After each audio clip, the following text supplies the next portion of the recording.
नमस्कार, मी संदर्भ ग्रंथपाल प्रसाद भडसावळे आज आपल्यासमोर सादर करत आहे तेजस्वी योद्धा ही बोधकथा।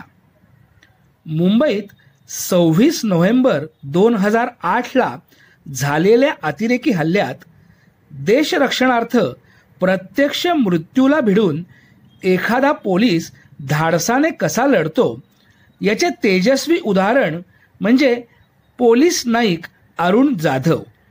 दहशतवादी कामा इस्पितळात शिरल्याचे कळताच पोलीस सहआयुक्त हेमंत करकरे, अशोक कामठे आणि विजय साळसकर तेथे जाण्यासाठी ज्या गाडीत बसले त्यात अन्य 3 पोलिसांबरोबर अरुण जाधवही होते।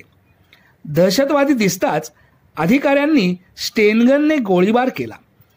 अतिरेक्यांना शक्यतो जिवंत पकडावे असा त्यांचा प्रयत्न असताना दुर्दैवाने अतिरेक्यांच्या बेछूट गोळीबारात ते 3ही निडर लढवय्ये अधिकारी हुतात्मा झाले।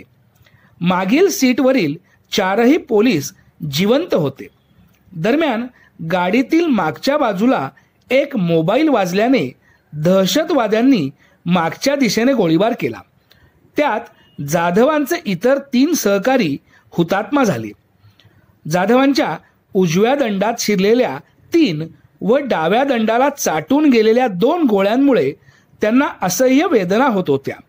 मात्र या वेदनांपेक्षा समोर वरिष्ठ अधिकारी सहकारी मारले जातात व त्याच गाडीत अतिरेकी बसतात हा अनुभव अधिक हादरवणारा होता।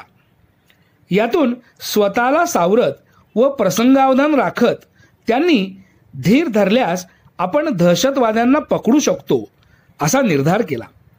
तशाच अवस्थेत त्यांनी कंट्रोल रूमशी संपर्क साधण्याचे साहस केले।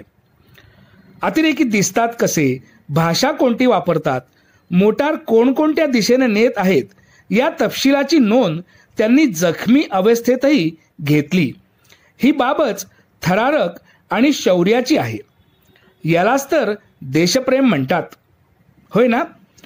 2 तास जखमी अवस्थेत मृत्यूशी झुंज देतानाही कर्तव्याचा विसर न पडणाऱ्या अरुण जाधवांसारख्या देशप्रेमी तेजस्वी योद्ध्यांना सलाम।